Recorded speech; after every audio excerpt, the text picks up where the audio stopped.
확보한 것으로 알려졌으며 오늘 밤 구속영장을 신청할 예정입니다. MBC 뉴스 지윤수입니다.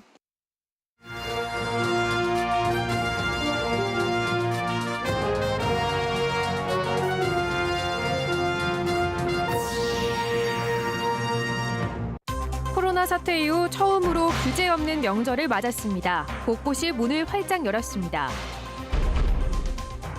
KTX 세종역 신설에 공감한다던 국토부 장관의 발언. 알고 보니 장관의 발언을 일부만 발췌한 세종시의 보도자료가 출처였습니다. 김영환 지사가 차 없는 도청의 대안으로 지하주차장 구상을 밝혔습니다. 출근길 김 지사를 만나봤습니다. 정신병원이 혐오시설이라고 말한 이범석 청주시장이 이번엔 장애인 단체의 반발을 샀습니다. 이 시장의 발언이 연일 논란입니다. 시청자 여러분 안녕하십니까? 계속해서 충북 소식입니다. 코로나19 발생 이후 처음으로 규제 없는 명절을 맞았습니다. 사적 모임 인원 제한도 없어 가족끼리 편하게 만날 수 있고 그간 명절이면 문을 닫았던 참배시설도 말 그대로 활짝 문을 열었습니다. 이지연 기자입니다. 호국 영령 15,000여 기가 영면하고 있는 국립괴산호국원. 몰려들 참배객을 위해 임시 휴게시설과 주차 공간을 추가로 확보했고 연휴 기간 전동 카트와 대형 버스도 투입했습니다. 그간 코로나19로 제한적으로 사전 예약을 받거나 온라인 참배를 진행해 왔는데요. 이번 추석에는 규제가 풀려 자유롭게 방문할 수 있습니다. 2020년 추석 이후 2년 만입니다. 추석 연휴 기간에는 약 4만여 명이 방문할 것으로 예상됩니다. 괴산경찰서와 협조해서 교통통제를 협조를 했고 저희 나름대로 임차버스 세대를 5일장이 열린 전통시장은 물건을 한껏 쌓아두고 대목을 준비합니다. 모임 제한으로 한껏 줄였던 명절 장바구니가 이번 명절부터는 다시 커질 것을 기대합니다. 명절일 테니까 대목이니까 그래도 많이 준비해야지 평상시보다는 한 두세 배 정도? 소를 많이 뜨니까 동태를 많이 했죠. 코로나 규제 해제에 따라 한국도로공사 충북본부가 예측하는 충북권 이동 차량은 하루 평균 21만 대 정도. 지난해보다 12.9% 이동이 증가할 것으로 내다보고 있습니다. 방역당국은 명절이 코로나19 재확산의 기점이 되지 않도록 비상근무를 이어가고 응급진료 체계를 구축했습니다.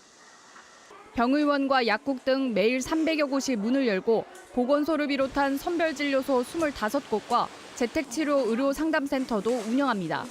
시군별 방역대책본과 선별진료소, 의료상담센터, 행정안내센터 가동 준비를 완료하였고요. 진료병원과 약국은 운영날짜까지 선정해서 도와 시군 홈페이지에 게시하여 놓았습니다. 오랜만에 규제 없이 맞이한 명절. 요양시설 등 일부 고위험 시설을 제외한 대부분이 문을 활짝 열었습니다. MBC 뉴스 이지연입니다. 세종시가 최근 KTX 세종역 신설을 위한 연구 용역을 재추진하면서 지역 갈등에 불을 지피고 있죠. 여론전을 벌이다 못해 어제는 국토교통부 장관이 신설에 동조한 것처럼 보이는 자료를 냈는데 알고 보니 유리한 부분만 쏙 빼서 편집한 거였습니다. 정재영 기자가 취재했습니다. 이미 두 번의 타당성 조사에서 경제성이 없는 걸로 확인된 KTX 세종역 논란. 최민호 세종시장이 공약으로 내세우며 불씨를 키우더니 올해 추경에 세 번째 타당성 검토를 위한 연구용역 예산을 세웠습니다. 오송역 피해와 국가예산 낭비 등 반대 논리에는 이렇게 답했습니다. 국민들이 세종 역사를 이용하는 것이 훨씬 더 편리하고 그것이 효율성이 높다면 그것을 건설하는 것이 맞지. 어느 지역 때문에 여기는 안 된다. 이런 논리로 정책을 세울 수는 없다고 봅니다. 다음 날 최 시장이 원희룡 국토교통부 장관을 면담한 뒤 나온 세종시의 보도자료. 세종역 국가계획 반영을 건의했더니 원 장관이 KTX 세종역 필요성에는 공감한다고 답했다는 내용입니다.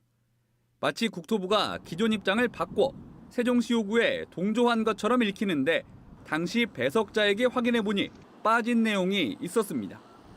공감한다는 말 뒤에 다른 지자체들의 입장 등을 종합적으로 고려해야 하는 사안이라 이 자리에서 결정할 수 있는 건 아니지 않냐는 말이 더 있었던 겁니다. 세종시장은 충북을 설득하겠다며 답변까지 한 걸로 전해집니다. 발언의 핵심은 공감이 아니라 다른 지자체 입장 고려였던 것.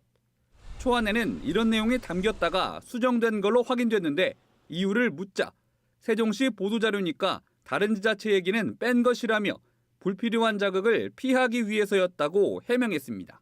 정부나 또는 원희룡 장관이 KTX 세종역을 찬성하는 것 마냥 해줄 것처럼 이렇게 이제 언론 플레이를 하는 것으로 저희는 보여지는데 이거야말로 정말 제가 볼 때는 하지 않아야 될 그런 그 행태가 아닌가. 김영환 충북지사는 이런 세종시의 무리수에 맞대응하진 않겠다는 입장입니다. 충청권 광역철도가 추진되는 마당에 세종역은 불필요하다면서도 충북이 나서서 반대하지 않아도 국토교통부가 잘 결정할 문제라고 말했습니다. 싸우는 대신 대화로 풀겠다는 뜻입니다.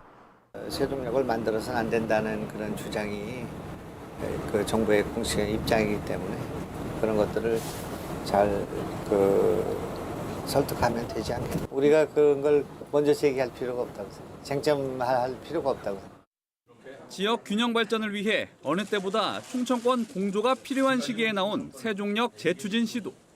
국토교통부도 지역 간 협의가 선행돼야 한다는 보고를 면담 전 장관에게 했고 수용 곤란하다는 기존 입장에도 변함이 없다고 설명했습니다.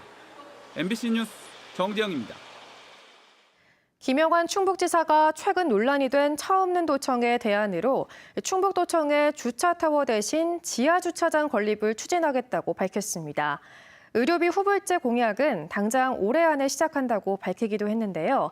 김대윤 기자가 출근길 김영환 충북지사를 만나 이야기를 들어봤습니다. 한 달째 통근 버스를 타고 출근하는 김영환 충북지사. 먼저 청산의 공무원 주차를 막은 차 없는 도청에 대해 김 지사는 공무원들의 반발을 예상하지 못했다면서 좋은 경험이 됐다고 말했습니다.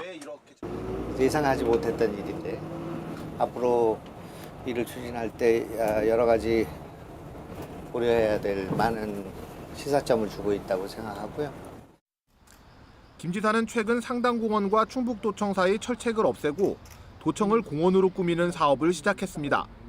이 때문에 공무원 노조가 요구한 주차타워는 공원의 흐름을 막는다면서 짓지 않겠다는 뜻을 분명히 밝혔습니다.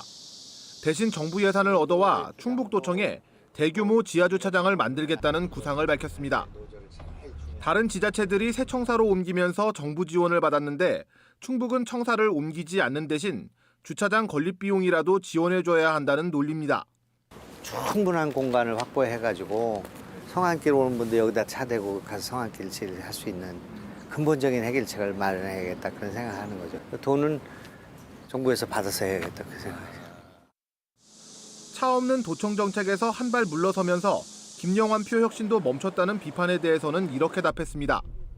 그 일은 계속되고 있고 더 쇼 머스트 고온이죠. 그게 멈추다니 그건 멈출 수 없는 일이고요. 대표 공약인 의료비 후불제가 준비 부족이라는 비판에 대해서는 불쾌감을 내비치면서 약속한 대로 올해 안에 추경 예산을 세워 꼭 시행할 것이라고 밝혔습니다.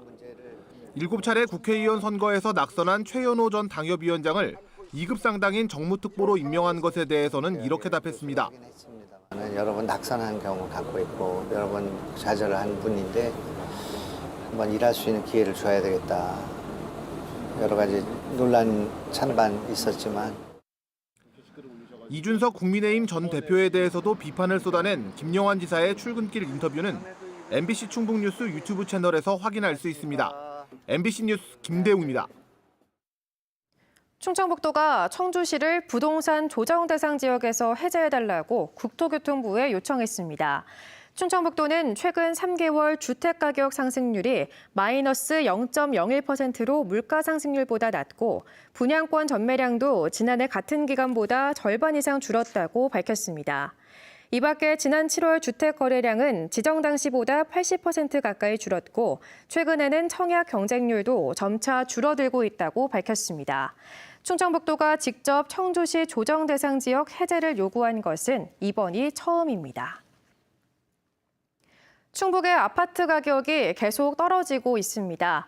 한국부동산원이 발표한 9월 첫 주 충북의 아파트 매매와 전세 가격은 지난주보다 각각 0.08%와 0.04% 떨어져 하락세를 이어가고 있습니다.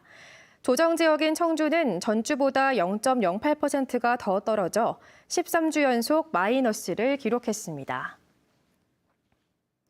최근 청주시의회 시정질의에서 시청 본관 철거와 관련한 이범석 시장의 발언을 두고 논란인데요. 이번에는 정신병원이 혐오시설이라는 발언으로 시끄럽습니다. 김영일 기자입니다. 이범석 시장은 정신병원이 혐오시설이라는 발언에 대해 사과하라. 이번엔 장애인 단체가 이범석 시장을 향해 사과를 요구합니다. 주민 갈등을 조정해야 할 청주시장이 정신병원을 혐오시설로 규정해 정신장애인에 대한 편견과 차별을 조장하고 있다는 겁니다. 정신장애인 시설은 혐오라고 얘기합니다. 장애인이 쓰레기입니까? 장애인이 범죄자입니까? 논란이 된 발언은 청주시의회 시정 질의에서 나왔습니다. 정신병원이 혐오시설이냐는 의원 질의에 맞다고 답한 겁니다. 시장님은 그 병원이 혐오시설이라고 생각하고 계신 겁니까? 네. 이 시장은 또 정신병원이 주거시설에 들어오지 못하도록 하겠다고도 했습니다. 아파트 주변이나 들어서면 안 되겠네요. 네, 앞으로 인허가 과정에서 보다 꼼꼼하고 촘촘하게 검토를 하겠습니다. 앞서 이 시장은 명확한 근거 제시도 없이 시청 본관이 후지산과 우길기를 형성화하고 일본 건축 양식을 모방했다고 발언하기도 했습니다. 아마 어린 아이도 돛대를 고르겠습니까? 후지산 단순 형상화한 기념품을 고르겠습니까? 그건 누구도 구현하기 쉽지는 않을 것 같습니다. 이 발언이 알려지며 시민사회단체가 반박 기자회견을 개최하는 등 적지 않은 파장으로 이어졌습니다. 근거 없는 외색 정보로 여론몰이하려는 청주시장 규탄한다. 잇따르는 청주시장의 발언 논란에 청주시의회 내부에서도 우려가 나왔습니다. 청주 시민을 대표하는 청주시장으로서 발언에 신중하지 못했다는 겁니다. 청주시의 행정을 총괄하시는 그 시장님이 좀 더 심도 있게 고민하지 않고 정제되지 않는 그러한 그 답변을 하신 데 있어서는 너무 안타깝게 생각을 하고. 최근 논란이 된 사안 하나하나가 청주의 주요 현안이었다는 점에서 그 무게에 비해 청주시장의 발언이 너무 경솔했다는 지적은 피하기 어려워 보입니다. MBC 뉴스 김영일입니다. 오늘 낮 2시 50분쯤 청주시 오송읍 미호천길에서 60대가 몰던 레미콘 차량이 도로 보수 중이던 작업 차량을 덮쳤습니다. 이 사고로 레미콘 차량 운전자와 보수 차량에 있던 2명 등 모두 3명이 다쳐 병원으로 옮겨졌습니다.